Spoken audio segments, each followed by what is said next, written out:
Protected Speech with Ravi Kapur and Jonathan Choe.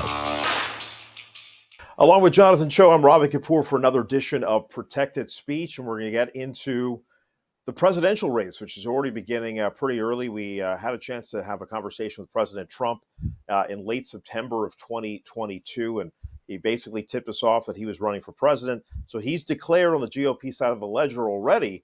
But now we have two more candidates officially entering the realm, and they happen to be Indian American, which is incredible.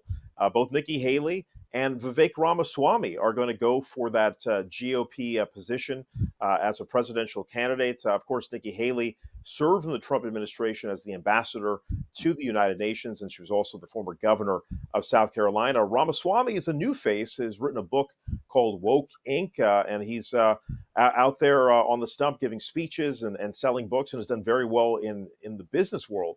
But it's fascinating that we now have a couple of more candidates. Haley, well known, but Ramaswamy, an up-and-coming person throughout this process, Jonathan.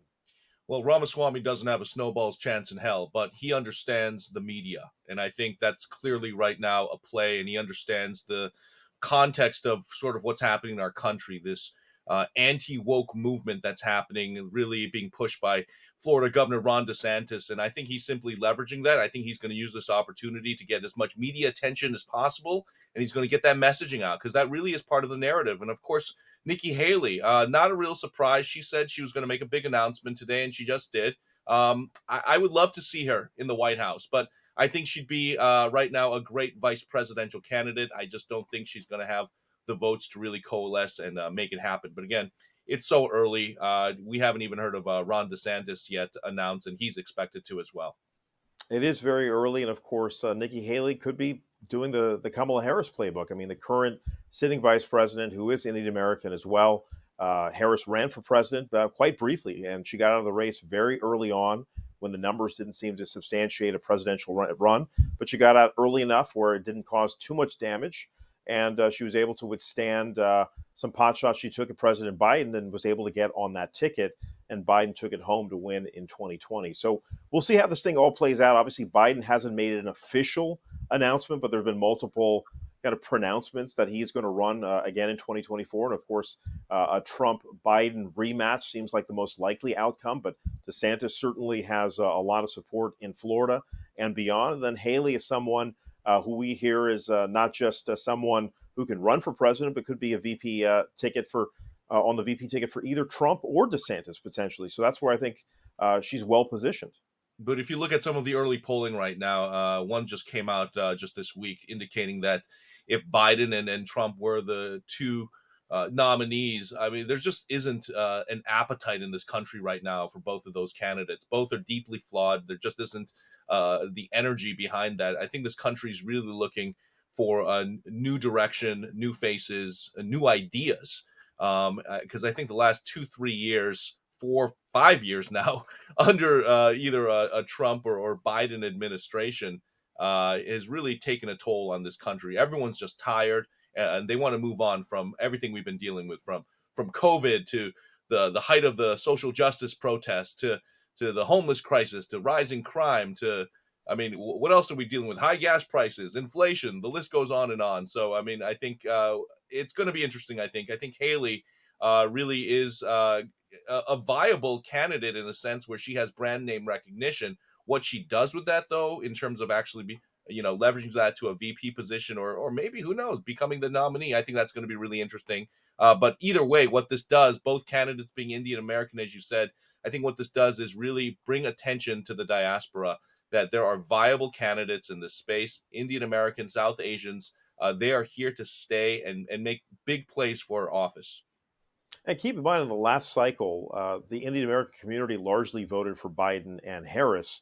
That reversed a trend from the Trump election victory of 2016, where Trump actually pulled a lot of support from the Indian community. But it went back to about 78 to 80% in 2020 for Biden and Harris. So to see two Indian American candidates who think that they can maybe peel from this base of most Indian Americans are kind of moderate. They don't lean hard to the right or hard to the left, and so we have this huge base in the middle. Obviously, they need more than just Indian Americans to win a general election or to even get through the primary. But I think Ramaswamy's candidacy is interesting because he is tapping into some of these core issues that we've discussed on this show.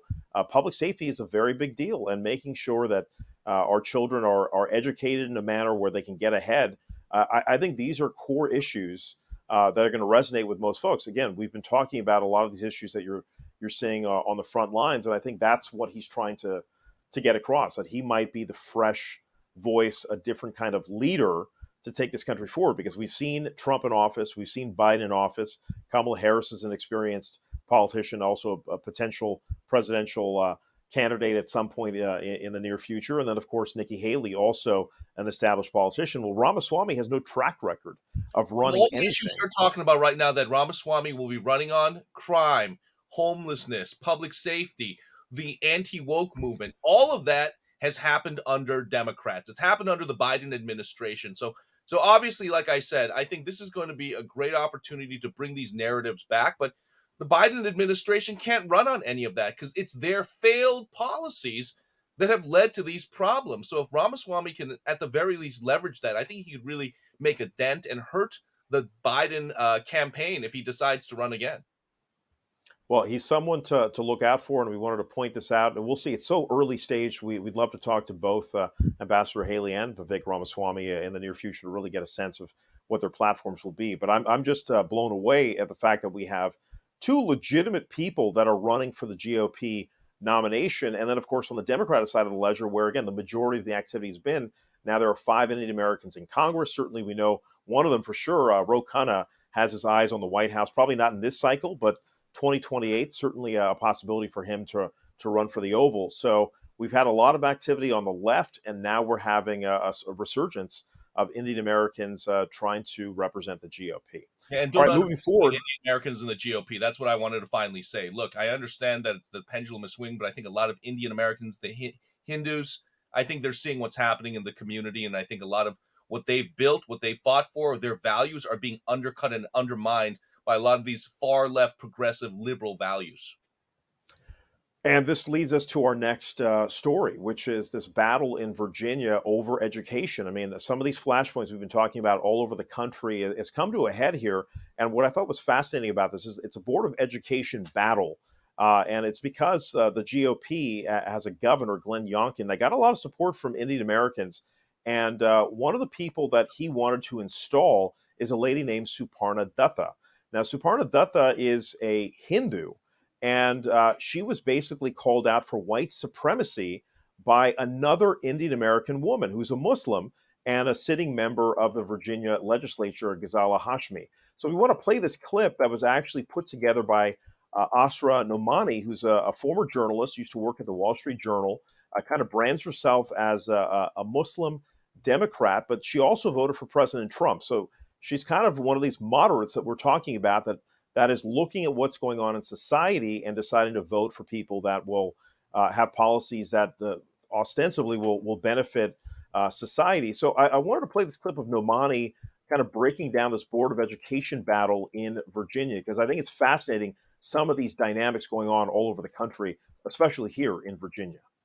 We know, in taking a look at the history of this particular individual, that there are she can't even name her problematic concerns for all of us. Problematic concerns, euphemism. One area that I would just speak to briefly is the alignment that we've seen. Character assassination. With very extreme and right-wing white supremacist groups. Character assassination. Of forcing a perspective on white our history and on this supremacy nation's standards by a woman of color.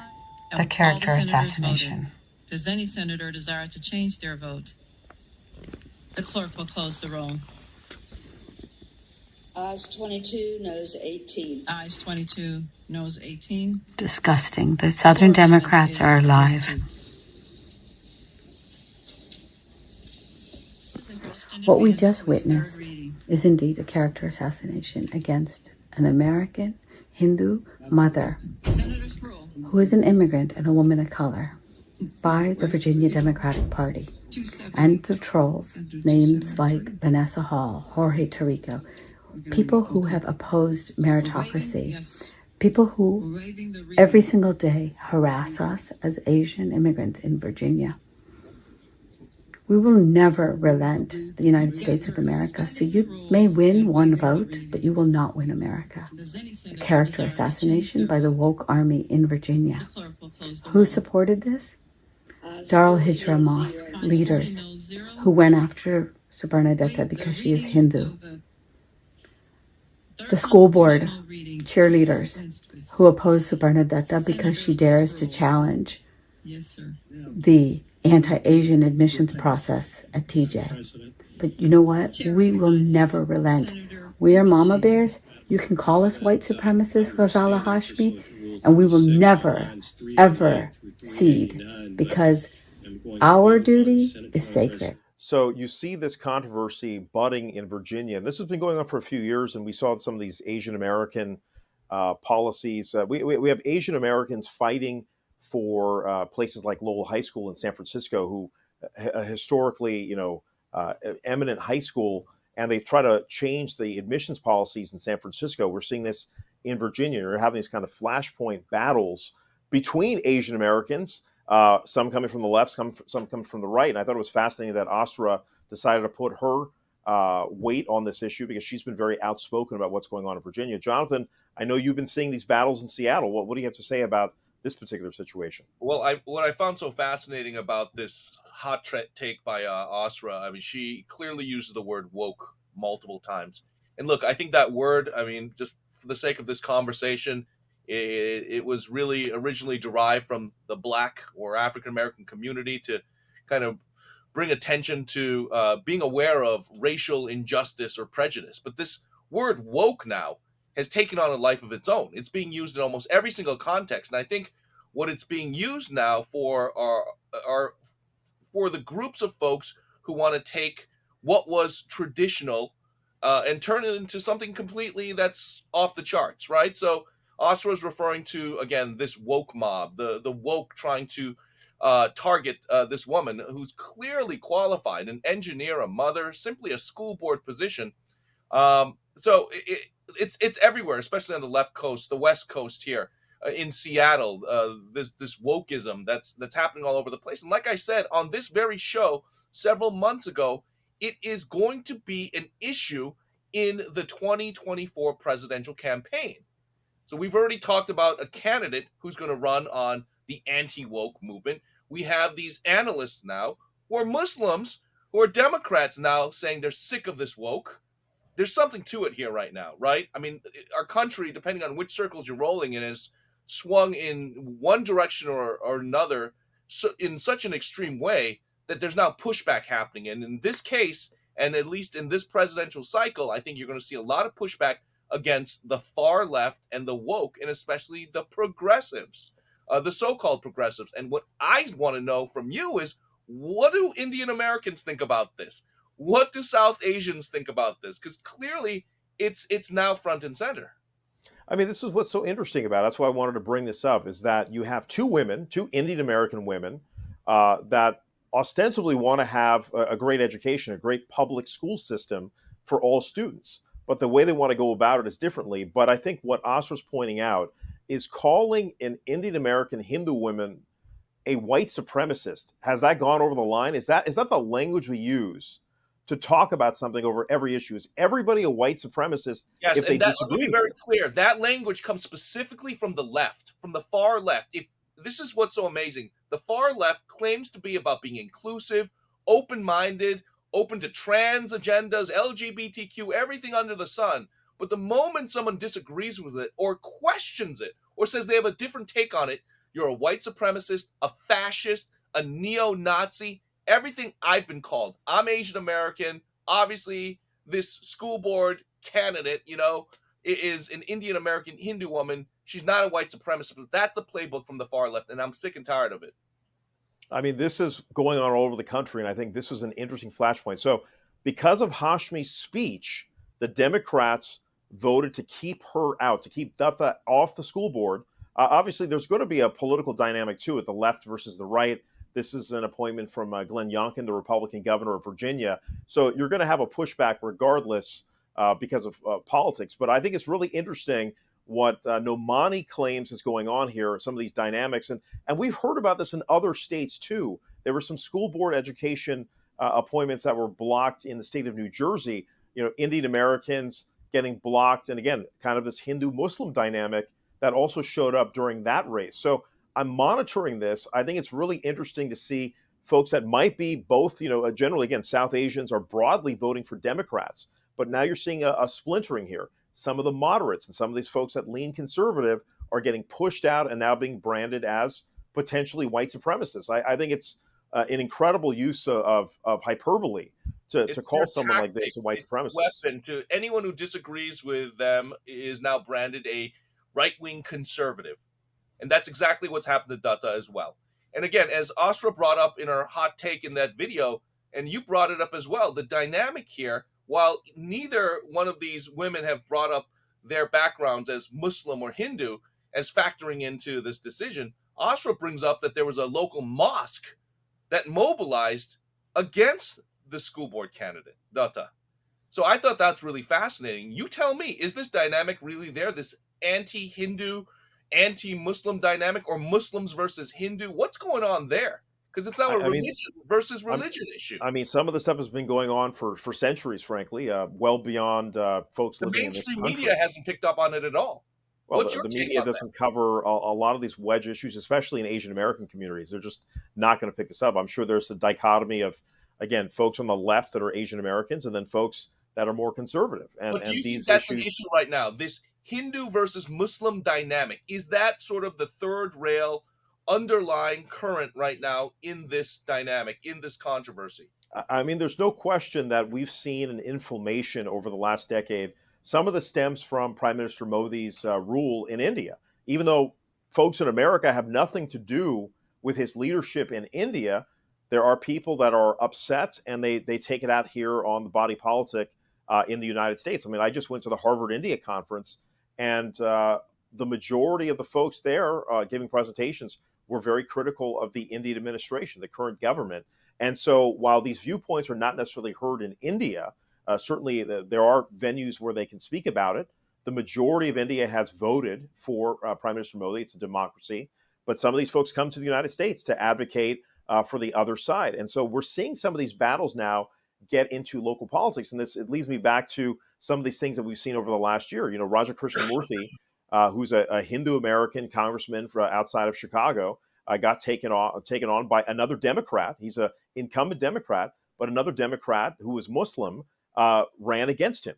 And we're seeing this dynamic play out in different parts of the country. Certainly, we talked about Pramila Jayapal, who is a progressive on the left, someone who's Indian American. Well, she might get challenged, potentially, because I think based on your reporting, Shama Sawant, if she decides to run for Congress, she might run against Jayapal from the left. I mean, these are fascinating dichotomies. Outsiders watching this are clueless about the religion dynamic, especially in the South Asian community, and yet it's clearly in play right now. The significance of being Muslim or identifying as Muslim versus, Hindu. It just unreal. It just boggles the mind that that's part of this dynamic. It's and it's not just strictly a Hindu-Muslim thing, because even in California, there is a progressive leader for the California State Democratic Party who is Sikh, Amar Shergill, and he constantly brings up Hindutva as a huge criticism.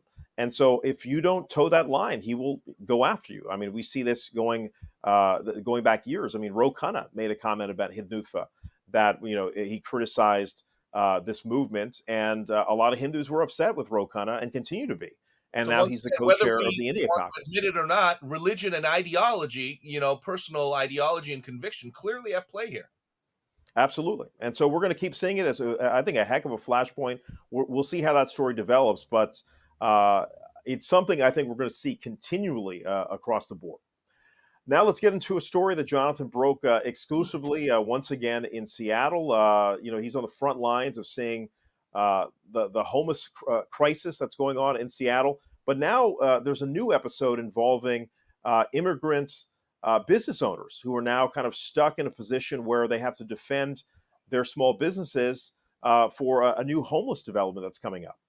Yeah, there's a city outside of Seattle called Federal Way. It's about 20, 30 miles out roughly. And the knock right now is that in King County that all of these other cities are now unfairly dealing with the burden of shouldering the homeless crisis. In other words, a lot of the homeless are being shipped from Seattle to these other cities because the crush of homeless and the crisis in Seattle is out of control. So these political leaders, these elected officials trying to share the burden here. But in Federal Way, an investigation that I did with Ari Hoffman of KVI Radio basically showed that one of these hotels purchased for nearly $9 million was infested with methamphetamine in the walls. So now there's question about whether or not this can even open. But in the meantime, the stopgap is a backup hotel. And this backup motel, which is interestingly enough owned by Indian Americans, and we talked about this, this motel is right next to a strip mall that is made up of primarily Korean immigrant owners. So it's this ongoing narrative now in these communities of color, especially in these Asian American communities as well. And I want to add, there's an African church in this strip mall that's very concerned because no one's doing background checks on a lot of the homeless. And I'm not saying all the homeless are criminals, but some are sex offenders. So these churches, and this church in particular has children, a Sunday school. So it really comes down to whose rights get priority. The rights of the hardworking immigrant business owner who's working 3 jobs just to make rent in a community, and they're seeing these homeless people who are literally being given free housing, free apartments, and the immigrants are like, what? How did we get to this point? This isn't the America I recognize. Is that what you're seeing as well in the Bay Area? I mean, there's a little different dichotomy, right? I mean, I have not seen, I mean, there's a ton of immigrant business owners, small business owners in the Bay Area, but I haven't seen like a homeless encampment or a shelter proposition to this degree. Now, I know in San Francisco, a couple decades ago, my family have been in small business my whole life. There was a homeless shelter put up just a couple of blocks from my father's restaurant. And did that impact some of the folks trying to flow through the Civic Center where San Francisco City Hall was to a restaurant? It was about a 6-block difference. So you put a homeless shelter right in the middle of that. Does that impact the flow of traffic? I would say yes. Certainly the walking traffic in between. Yeah. And I think some of these things have been out there in play, but haven't been discussed. Yeah, well, let me remind you again, jog your memory about this piece that a lot of these immigrant business owners are now bringing up. Whose rights get priority? The homeless or the hardworking immigrant business owner, or the business owner, in fact? Just a few weeks ago, let's not forget about the San Francisco art gallery owner who was seen on video hosing down a homeless woman who's been extremely problematic in that area. And I'm not ever condoning or justifying a homeless person being hosed down with a water, but I mean, this art gallery owner was arrested and prosecuted. So people watching this are like, what is going on here? There's such a double standard. In other words, the homeless can get away with everything. They're being given everything for free by the progressive and far left, liberal policies. And these hardworking business owners, and might I add, these are immigrant business owners, Black immigrant business owners, Asian immigrant business owners, Hispanic, saying, what is going on? This is not an American dream. This is the American nightmare. Well, I think this is going to play out in the election, and we've already seen that already because Seattle brought in a more conservative prosecutor in Seattle City. We hadn't seen that in ages, and in San Francisco, the previous DA got booted out a few months ago to bring someone on who actually will have a harder line policy. So, some of these things are going to flush out in the wash. I mean, you go too far to the left, too far to the right, and there will be a backlash, and we'll see how this thing plays out in Seattle. But I think what was impressive about your reporting is you actually got the mayor of Federal Way and other city council members to say, hey, we had no idea about this dynamic. And I think that was what was interesting is there's this kind of King County versus city dynamic, which isn't discussed much because, we have this in California now with this housing initiative. There's an effort from the state of California to get more housing online. And we all know the housing crisis in San Francisco and throughout the state is severe. But now they're unilaterally saying, hey, we're going to apply across the board policy for more housing. And so you have these elite communities like Atherton saying, hey, we have to put 300 new units online. We're mandated by the state or they'll take our authority away. And I would say that is also you hit it right on the head. The narrative is that's happening on in these West Coast cities is, again, the power of the state lawmakers crafting bills, local jurisdictions, constituents asleep at the wheel, have clueless what's happening at our capitals, and these laws being crafted. And now they're looking at trying to fight this homeless hotel, and they're realizing state law supersedes any type of local jurisdiction or laws. And this is what's happening. And I think people need to wake up. Voters need to wake up, because at the end of the day, as my story showed, the local officials in federal way say our hands are tied.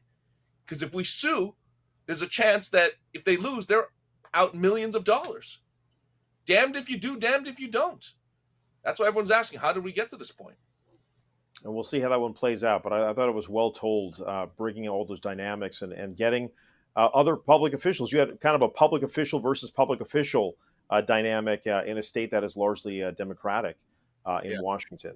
It just goes to show you, not everyone's talking. It's like a game of telephone. It can be. And let's follow up on a story that we brought up here recently involving a teenager who actually came at you while you were reporting in Seattle. It's actually a really sad story, but this teenager was arrested in large part because of what happened between the both of you. So explain the latest development. Yeah, just a heartbreaking story, but hopefully a happy ending here. Over the weekend, 15-year-old Marcellus Orr, young high school runaway, was arrested. He's addicted to fentanyl. He came at me with an axe. The video went viral. His grandma saw her grandson in my video and reached out to me and said, if you see him, let me know. And, last weekend, he was spotted at this notorious homeless camp in City Hall. She called police. Police showed up. He's arrested. But what got us to this point, and where my reporting really has come in, is showing the broken system. The grandma, who's a foster grandma, I might add, but she has full custody of this young man, begged the judge, a King County judge, to hold him in the juvenile detention center so he can get treatment for drugs and mental health. Problem is, according to state sentencing guidelines, you can only keep a kid in for so long. So he was released back into the care of his grandmother. Problem is, he ran away the next day and was running the streets until he got arrested again. So we're back at this point now where the judge has decided to hold him this time around, and they're going to get him the treatment. But there's so many other Marcellus Orrs out there. And again, this goes back to something in the water here in Washington State, in King County and Seattle especially, these liberal far-left enclaves where you have the activist class that is trying to get rid of the juvenile justice system. And again, Seattle being majority white, they're taking these woke ideas, and in the words of Seattle Police Department African-American Advisory Council Chair Victoria Beach's words, she basically says it's white guilt that has hijacked the Black Lives Matter movement, and they're just pushing these policies and agendas that are undermining and literally killing the Black community. And in this case, the question is, in King County, they're trying to get rid of the juvenile detention center, saying it's unjust that there's an overwhelming amount of Black kids in these detention centers for far too long. And I get that. There should be juvenile justice reform. But what they're not factoring in are these cases like Marcellus Orr. What happens when you have no parents, when you have a foster grandma who also needs to take care of her own kids, now unable to deal with a young child who's running the streets, addicted to fentanyl, and has no place to go? That's the inconvenient truth here, and that's what's going on, and that's why this story, I think, really resonated and hit a chord in the community. I mean, it's heartbreaking. You see how emotional he was. He's 15 years old. Let me tackle something you've been getting criticized for in your follow-up report. He is 15 years old. He's a child by definition. He's out on his own. I don't believe his mom or dad are in the picture. Yep. Tell me, journalistically, from an ethics standpoint, I mean, you and I in a conventional situation would not put a minor's likeness on the air in any capacity. Usually the name is withheld. You put his name, his likeness, his age all out there front and center. Why are you doing that? It's because his grandmother, Selena Daniels, asked me to. And I asked very specifically, what do you want me to do with this video? She said, put my grandson's face and name out there, not for his sake, but for the sake of other teens right now who are on the streets or who are about to try fentanyl. meth, other hard drugs that have essentially been decriminalized in Washington state. Insane lawmakers like Manka Dhingra right now, who's in the legislature right now trying to decriminalize drugs. That's my opinion. That's also the opinion of other parents who have kids right now who have literally run away from home and are on the streets trying to find their next high, overdosing, dying on the streets at a record pace. Talk to those parents right now. That's the impact that Miss Daniels wants with this video being out there. And that's why she told me and asked me, Jonathan, please put this stuff out here right now. Put his face out so he can be an example of what you shouldn't do. After he was arrested, can you give me an update on what's happened to him? And what's the process for his rehabilitation? Right. So he was arrested. He had his, day in court just yesterday in front of a King County juvenile court judge. Thankfully, the judge agreed this time around to keep him in juvenile detention until this drug treatment bed opens up at another facility. So the hope is he can then get into treatment and spend however many months he needs to get better. Because right now, while Selena Daniels, his grandma, loves him, she can't take him home because the same thing's going to happen. And this goes back to these harm reduction, housing first morons out there who keep saying, oh, we just got to get them into housing. Then we'll get them drug treatment if they want.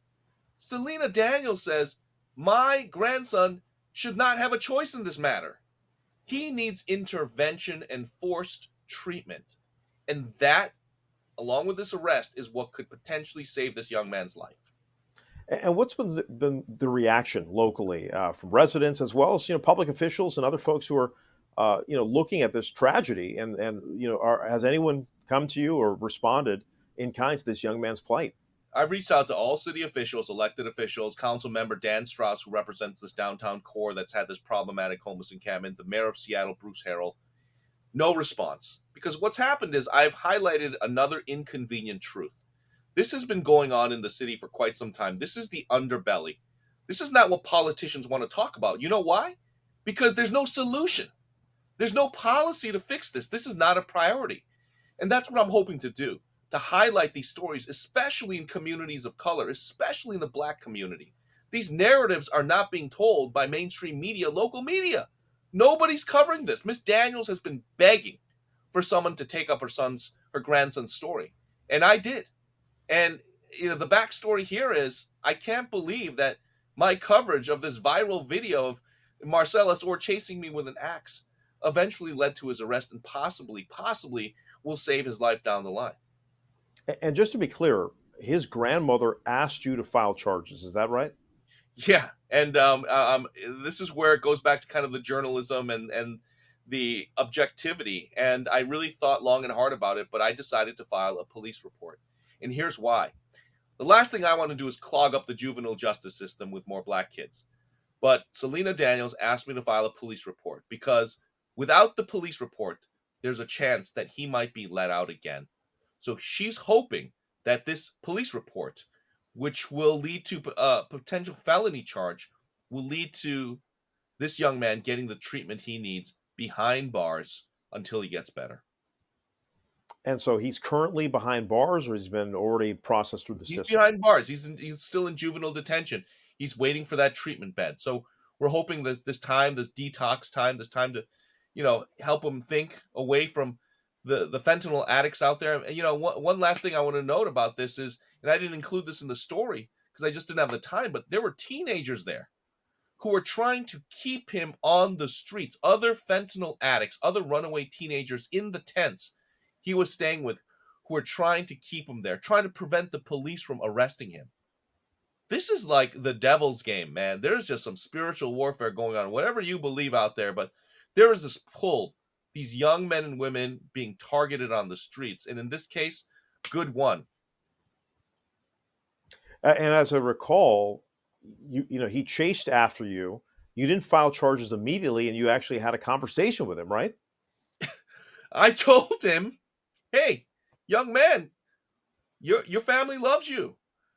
They want to take you back home. Will you go? And he basically told me to F off. So, and I didn't think I'd see him again. But, this is at least as far as I'm concerned, a positive outcome. And by the way, how did the sting operation? How did this go down? I mean, you were obviously there. I would imagine the only camera there to witness this happen. Was this kind of coordinated? Well, I don't know if you can call it coordinated, but I happened to see this young man, and I let his grandmother know what was going on, and she immediately called police. It was that simple. And thankfully, even with a police force that's been, you know, that's just been diminished, they responded quite quickly within 15 to 20 minutes. That's good response time. And I want to be very clear. The police, even though it was a massive response, they handled this kid with so much gentleness and care. In fact, it was two responding officers. They offered him to quietly take him into the cruiser without handcuffs, okay, to not cause a scene. But he refused and wouldn't go peacefully, and that's why they had to call backup. It took 12 officers at the end of the day to get this young man on a stretcher in an ambulance to the hospital and into juvenile detention. I mean, think about the resources and time to go out of your way, because if it was only one officer's two, it could have led to something lethal. This was the right response, right call, and they did it. They did it the right way. Well, we hope he finds the help that he needs. I mean, it's just a terribly tragic story. I'm glad you did follow up on it. I know you've been getting praise and some criticism for the story, and I Don't wanted care to about kind the of. critics. We told Miss Daniel's story, this young man's story. It's out there, and we hope it makes a difference. All right, we're going to move on to our AAPI hate segment, sponsored by the California Public Library. And this is an unusual story in the sense that there was a statue in San Jose.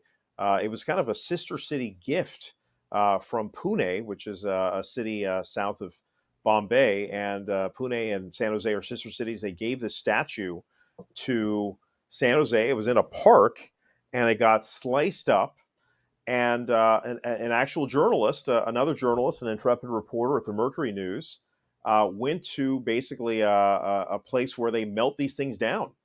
And he found this statue, which is about 400 pounds, and it was sliced off the base. But there it is. It was recovered, and there's going to be some process. It'll take some time to get it back, and they're going to think about security concerns. But it's actually a happy ending for once, where the statue got recovered. But it's fascinating that we've seen the Gandhi statue attacked multiple times around the country, in New York City and Washington, D.C., and Fresno.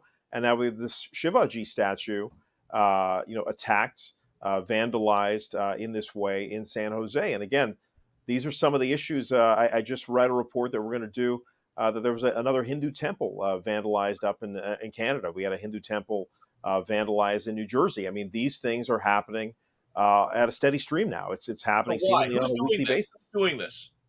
Because we don't know if this was a hate crime. We don't know if the statue is a hate crime situation, right? And honestly, we don't know if law enforcement's even going to put the time and energy. It's a statue. I get it, with all due respect. But, I don't think it's going to be salvaged. It's a total loss, most likely. It's going to be replaced probably with a brand new statue. That's great and all. But who's doing this? And why are these statues being targeted?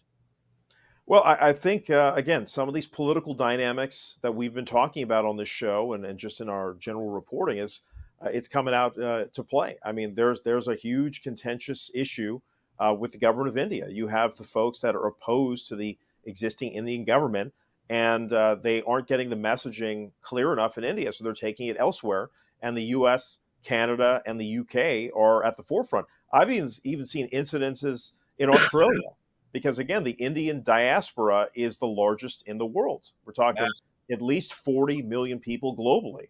And so because of that, some of these issues that bubble up in India are popping up all over the world. It's unbelievable. Well, look, if we don't talk about it, if we don't cover it, no one else will, because again, it barely makes a blip. And I think a lot of outsiders, a lot of viewers who don't know the dynamics, I mean, follow our coverage on Diya TV, because right now I know very few news organizations even touching this, trying to add perspective and context here. And, I know it's a shameless plug, but really, I'm just stunned how often this is happening. And I can't imagine how many more of these incidents are happening that are going underreported, especially since the Asian American community, the South Asian community tends to, keep to themselves a lot of times, language barrier, so they're not going to bring it up. So I can't imagine what else has happened. No question about it. And before we go, we just got a word that California Senator Dianne Feinstein is officially stepping down at the end of her term. Of course, there's at least 2 people, potentially 3 people that have already announced that they're going to run for her seat, which comes up in less than 2 years. But Feinstein is in her late 80s, and she has literally been in public life since Jonathan and I were born. I mean, she was the mayor of San Francisco in 1978 and took over for George Moscone when he was assassinated, and Harvey Milk as well. So she became the leader of San Francisco, and then eventually became a California senator since 1992. So Dianne Feinstein stepping down, it was expected for those of us in California, but still a legendary career and someone who took after the gun lobby and had a lot of initiatives. But she'll step down, and now we'll have a new senator in California, another dynamic to look out for in 2024. For Jonathan Choe, I'm Ravi Kapur. That's been another edition of Protected Speech. We'll see you again next time.